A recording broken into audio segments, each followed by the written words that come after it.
చాలా మంది అంటున్నట్టు ఏదో జరిగిపోయింది, ఇప్పుడు రాయేష్ అర్జెంట్ గా వచ్చి ఇప్పుడు తిరుగుబాటు జెండా ఎగరేస్తున్నాడు అనుకుంటారు. ఎప్పటికీ జరగదండి. ఎందుకంటే నేను రాజకీయాల్లో కొనసాగుతాను, తెలుగుదేశం పార్టీలో, జనసేన పార్టీలో, అలాగే బీజేపీ కూటమిలో కొనసాగాలని నేనైతే మనస్ఫూర్తిగా కోరుకుంటున్నాను. ఎందుకు కోరుకుంటానంటే అండి, నేను దళితుల్లో నుంచి మాలా అనే ఒక వర్గం నుంచి వచ్చినాను. ఈ మాలా అనే కులాన్ని చాలా కాలం నుంచి, అంటే మాలంటే కాంగ్రెస్ పార్టీకి ఓటేయాలి, ఆ కాంగ్రెస్ పార్టీ తర్వాత మాలంటే వైసీపీకి ఓటేయాలి. ఇది తప్ప వేరే పార్టీ నిర్ణయం తీసుకున్నా సరే మీరు కుల ద్రోహులు అని చెప్పి మమ్మల్ని అందరినీ ఒక వల కింద పెట్టారండి. ఆ పెట్టడం వల్ల ఏమైంది, అది కాంగ్రెస్ పార్టీకో లేకపోతే వైసీపీకో మేము ఓట్ బ్యాంక్ ఉండటం వల్ల వాళ్ళు కూడా మమ్మల్ని లైట్ తీసుకునే పరిస్థితి వచ్చింది. వాళ్ళు కూడా మమ్మల్ని పట్టించుకునే పరిస్థితి లేకుండా పోయింది. అందుకని నేను ఒకటే అనుకున్నాను, అన్ని కులాలు అన్ని పార్టీల్లోనే ఉన్నాయి, ఒక మాలలను పట్టుకుని ఒకే పార్టీలో ఉండాలి, లేకపోతే మీరు ఇదే అని చెప్పి మమ్మల్ని బానిసలుగా చేస్తున్నారేమో, దాన్ని ఆ మూఢనమ్మకాన్ని బ్రేక్ చేయాలనుకున్నానండి. దాన్ని బ్రేక్ చేసి ఖచ్చితంగా ఈ మాల వర్గం కూడా ఎవరు న్యాయం చేస్తే వాళ్ళ పక్షాన్ని ఉంటది, వీళ్ళు కూడా స్వతంత్రంగా ఆలోచిస్తారనేది నేను సమాజానికి తెలియజేయాలనుకున్నాను. అందులో ఎంతో కొంత సక్సెస్ అయ్యానండి. ఎందుకంటే తెలుగుదేశం పార్టీ నుంచి మాలల ఆత్మీయ సమ్మేళనం పెడుతూ ఈ రోజున తెలుగుదేశం పార్టీ కోటి మెంబర్షిప్ లో టాప్ 1 ప్లేస్ లో మాలలు ఉండే పరిస్థితికి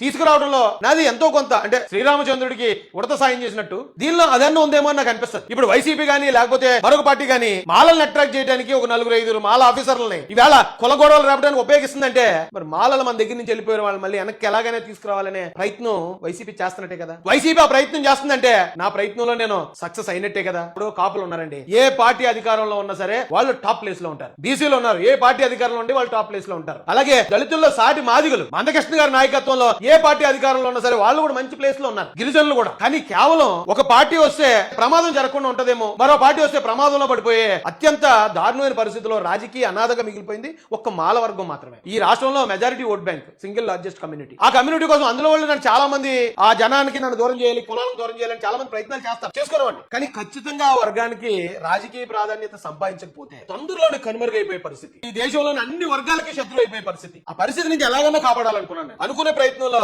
ఖచ్చితంగా చంద్రబాబు నాయుడు గారు, లోకేష్ గారు, పవన్ కళ్యాణ్ గారు వారి నాయకత్వంలో ముందుకు వెళ్లాలని మేము నిర్ణయించుకున్నాం. కాబట్టి ఖచ్చితంగా మా ప్రయత్నం మేము చేస్తూనే ఉంటాం. మేము రాజకీయాల్లో కొనసాగుతూనే ఉంటాం. ఎక్కడ ఏది జరిగినా సరే నా వంతుగా నేను ఏది తప్పు ఏది కరెక్ట్ మనం ఎలా వెళ్ళాలనే ప్రయత్నం నేను లైఫ్ లాంగ్ నా చివరి శ్వాస వరకు చేస్తూనే ఉంటాను. ఈ కులాన్ని ఖచ్చితంగా అందరి కోణంలోనూ శత్రువుగా ఉన్న ఈ కులాన్ని అందరికీ మిత్రుడుగా చేసే, అందరికీ నిజానికి మాలలంతా ఫ్రెండ్లీ నేచరే, అందరూ ఫ్రెండ్లీ నేచరు, చక్కగా కష్టపడతారు, ఎవరితో దోచుకుందాం మరోటి ఏముండదు, అందరూ ప్లేన్ గా ఎవరి కష్టం మీద అలా ఆధారపడే కులం ఇది. కానీ ఇలాంటి కులాన్ని కొద్దిమంది ఈ కులంలోనే నాయకులు అని చెప్పుకునే వాళ్ళు వాళ్ళ స్వార్థానికి ఉపయోగించుకుని భ్రష్టు పట్టుతున్నారండి. దాన్ని అడ్డుకోవాలనేదే మా ప్రయత్నం. దాన్ని అడ్డుకునే క్రమంలో ఖచ్చితంగా మాకు రాజకీయ ప్రాధాన్యత కావాలి. కాబట్టి మాకు అనుకూలమైన నాయకులు, మాకు అనుకూలమైన పార్టీతో మేము లైఫ్ లాంగ్ ప్రయాణం చేయడానికి మేము సిద్ధంగా ఉన్నామని తెలియజేస్తూ మా ప్రయత్నం మేము చేస్తూనే ఉంటాం.